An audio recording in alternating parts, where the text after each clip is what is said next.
Hello guys, welcome back to my channel. It's me again, Ate SB, and today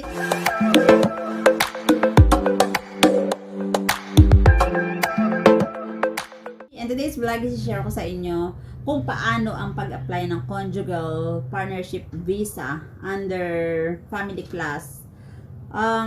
Nabanggit ko dati na 3 times na ako na-denied sa aking tourist visa. So, sa 3 times na yon, medyo malaki din ang nagagastos sa pag-a-apply na tapos madi-disappoint ka lang dahil denied. Anyway, this time we'll try conjugal partner kasama ng dependent children. Pwede siya i-apply kasama ang dependent children, but you have to wait for year sa result. So, yan, ganito kakapal ang aming isi-send. Tapos ilalagay sa envelope and then ihuhulog namin sa post office mamaya. So kung napansin nyo guys, yan, ganyan kakapal. So anyway, kailangan nyo kumpletuhin itong document checklist na nakalagay dito lahat ng requirements na kakailanganin. So medyo matrabaho lang siya. You can fill upan mo siya online and then i-print mo and then yun, ipunin mo. And then meron silang reminders doon na huwag gagamit ng stapler, gumamit ng paper clip. Kaya yun, dahil sa sobrang dami nito, kailangan gamitan ng paper clip para hindi magsama-sama. So yun, meron kaming mga pinanotary, mga letter from kaibigan, and then NBI clearance, picture, lahat ng proof na tunay ang inyong relationship, at least 1 year. So kami mahigit 2 years na, so siguro okay na yon. And then meron like ganito, so nagprint ako ng ganito na ito yung mga conversation namin online or yung aming communication na meron dito, at also ang mga financial statement na nandoon ng parehas niyong pangalan. And then what else? Yun, yung kaibigan na magpapatunay na kilala kayong dalawa, na magpapatunay na tunay ang inyong relationship. So, pinanotary. Kailangan ipanotary din yun.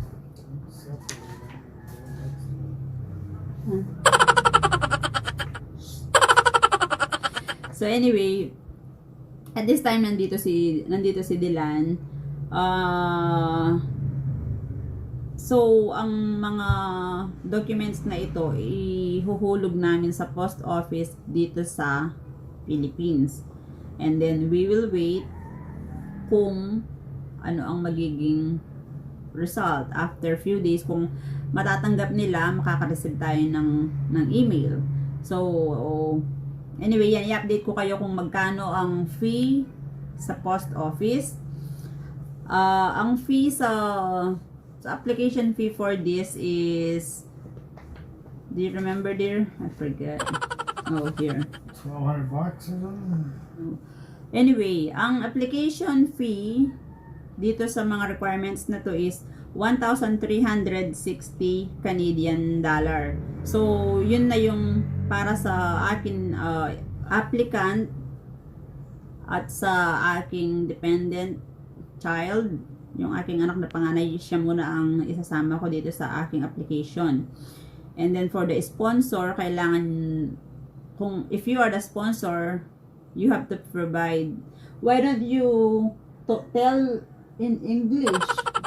I can't remember what I have to do. 3 years. Yeah, so why don't you say it, so then if they have spouse that is English or Canadian, they might understand what you're talking about, not what I'm talking about. This I'm talking about for Filipino, what they need, Yeah, right? or if they have a Filipino wife and the Filipino can tell them, or husband, they can translate for them. Anyway, if you are the sponsor, you have to provide your financial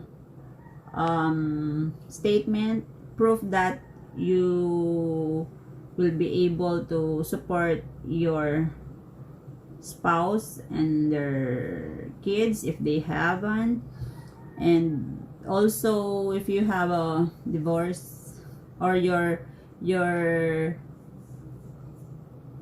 past relationship.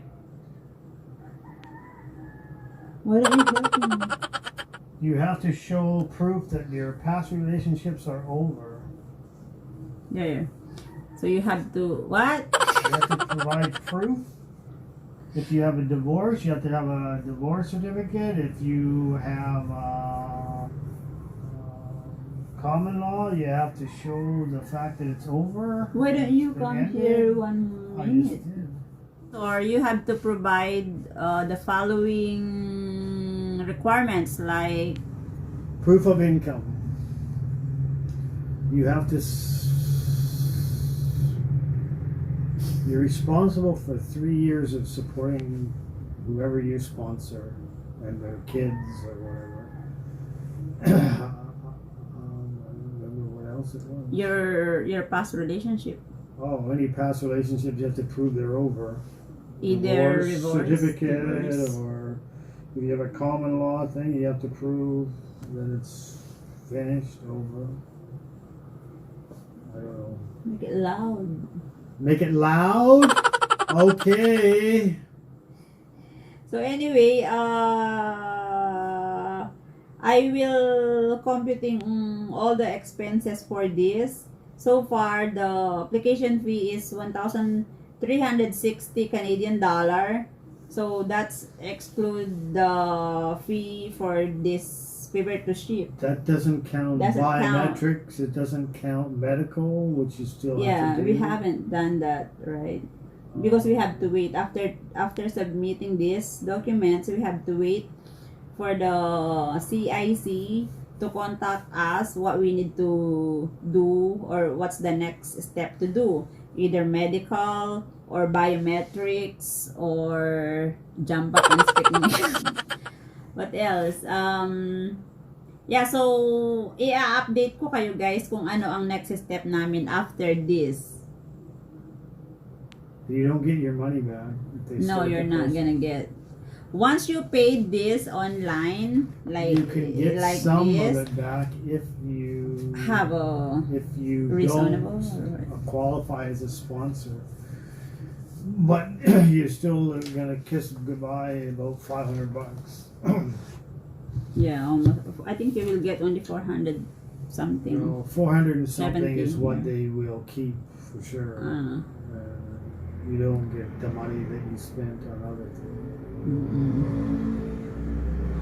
It took almost 3 or 4 months to gather all the crap together.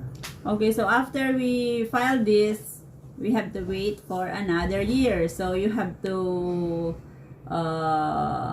I think you following can my track it channel. online if you get a number or something.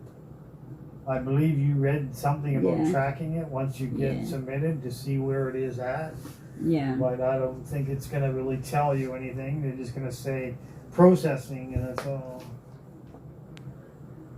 Yeah, it's probably what, 50 pages?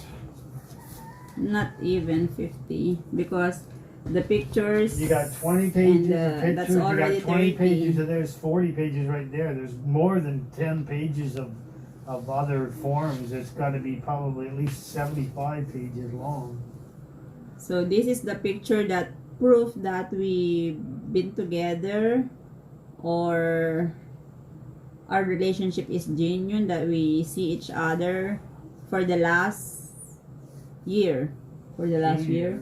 For no, at least 1 year. You have to prove that. To So qualify, you have to be a year. Doesn't have to this be is only 1 year. 2017. It can be Actually, this more is the than a old year. one. So I print 20 because 20 is the maximum photos that you can send. So I get the maximum. and then the financial support, and then all of it. But I will put the link on my description box, so check it out. Hello guys, yan, I'm back. After actually 2 months ago na yung first part ng video ko na ito. So nakalimutan ko na kasi na i-update dahil naghihintay ako ng email from CIC or sa Canada Immigration. What's that? Dear CIC? Yung sa CIC. So, naghihintay kasi ako ng email kung na-receive na ba nila yung pinadala namin. So, wala pa akong na-receive hanggang sa nainip ako. So, nag-search ulit ako, nagpunta ako sa online, and then nagbasa-basa ako doon. It takes a few months daw. Hindi ka pala makaka-receive ng email hanggat hindi nila na-i-start na i-process or ibubuksan. Anyway, yung cost dun sa shipping, dun sa pinadala namin is 2,210 pesos. May dalawang. So, 2,210 pesos, yun na yung 7 days lang nandoon na sa Canada. And yun, so sa PhilPos, sa post office namin siya hinulog. Tapos, tinimbang, and then yun nga, 2,210 pesos. So, dinwrap ko yun nung January 23, 2020. So, today is March 20, 2020. So, bago pa nagkaroon ng virus, or yun nga, bago pa ito sumabog, January 23, so,